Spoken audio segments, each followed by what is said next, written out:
Assalamualaikum warahmatullahi wabarakatuh. Perkenalkan, nama saya Atika Puspitasari dari jurusan Pendidikan Matematika Fakultas Tarbiyah dan Keguruan UIN Suska Riau dari kelas 4C.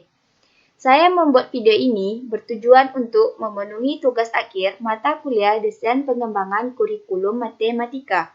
Pada video ini, saya akan menjelaskan cara menghitung alokasi waktu efektif belajar, membuat program tahunan, dan program semester.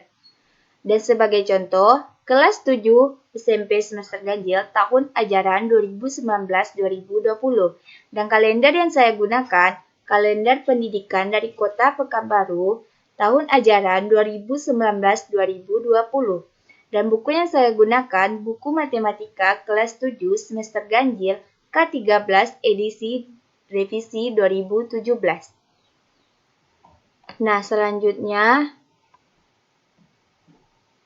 materi matematika SMP kelas 7 semester ganjil itu terdapat 4 bab. Bab pertama itu ada bilangan, bab kedua himpunan, bab ketiga bentuk aljabar, dan bab keempat persamaan dan pertidaksamaan linier satu variabel. Nah, selanjutnya kita akan mengisi perhitungan alokasi waktu efektif belajar. Nah, di sini terdapat 5 kolom. Kolom pertama itu bulan, jumlah minggu efektif, JP, keterangan. Nah, untuk mengisi ini kita menggunakan kalender akademik.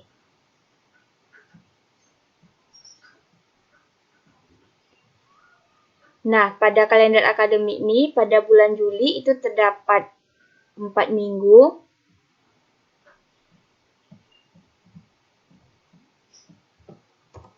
Sedangkan jumlah minggu efektifnya itu terdapat 2 minggu, terdapat pada minggu ketiga dan keempat, berarti akan kita tulis 2 minggu efektif. Nah, untuk mencari JP-nya, karena jumlah minggu itu terdapat 4 jam pelajaran dan 2 minggu efektif, maka 4 kali 2 sama dengan 8. Dan di minggu Juli ini juga terdapat minggu tidak efektifnya, maka keterangannya akan kita isi. Di sini terdapat karena penerimaan peserta didik baru, libur semester genap, dan MOS.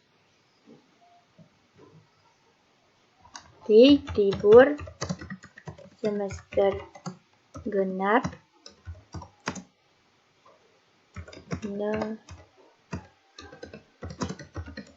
siswa baru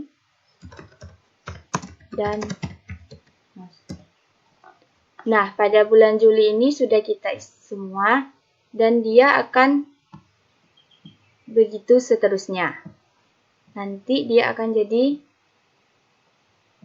seperti ini. Karena di bulan Agustus jumlah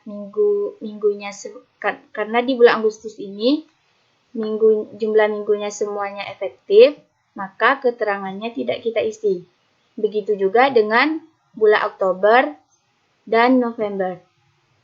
Jadi jumlah minggu itu ada 26, jumlah minggu efektif itu ada 19, dan JP-nya ada 76.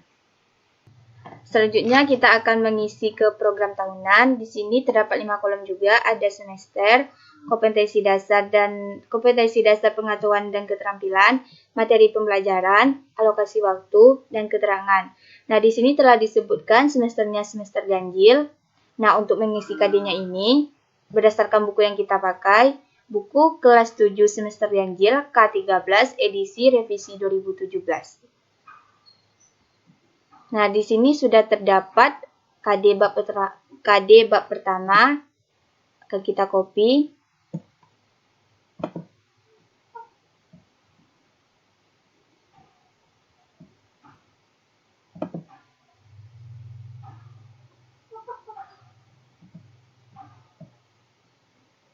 Nah, materi pembelajarannya berarti bab 1 bilangan.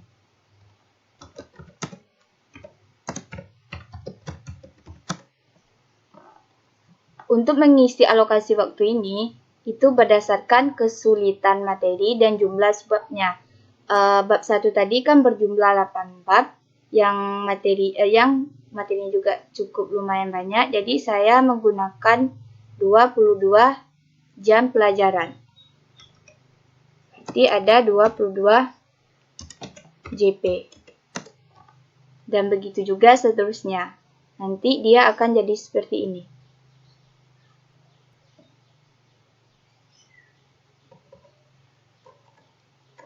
Bab pertama itu ada 22 JP, ada 22 JP, bab kedua 14 JP, bab ketiga 20 JP, dan bab keempat 20 JP, berarti terdapat 76 JP.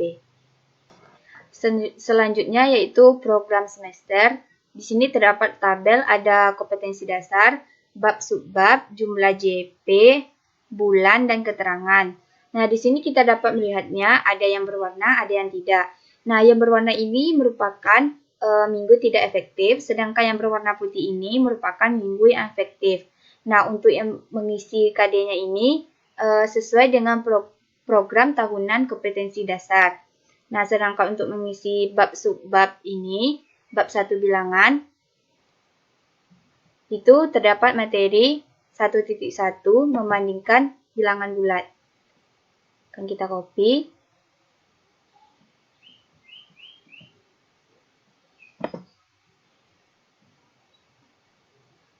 Nah, karena kita sudah mengetahui yang tadi bahwa bab 1 ini ada jumlahnya 22 JP, maka 22 JP ini kita bagi ke setiap bab 1 bilangan sesuai dengan kesulitan materinya. Nanti dia akan jadi seperti ini. Nah, di sini JP-nya sudah kita bagi dengan kesulitan materinya. Selanjutnya, jumlah jam pelajaran pada minggu ketiga itu 1.1 kita isi. Sedangkan 1.2 itu terdapat pada minggu ketiga juga. Dan 1.3 terdapat pada minggu keempat. Kenapa 1.3 ini kita isi pada minggu keempat? Karena karena di SMP setiap minggunya terdapat 4 jam pelajaran. Jadi pada bulan Juli akan terdapat 8 jam pelajaran efektif, Agustus 20 jam pelajaran efektif, September 12 jam pelajaran efektif, Oktober 20 jam pelajaran efektif, dan November ada 16 jam pelajaran efektif. Berarti setiap semesternya ada 76 JP. Itulah penjelasan dari saya. Sekian, terima kasih. Apabila terdapat kesalahan, saya mohon maaf. Assalamualaikum warahmatullahi wabarakatuh.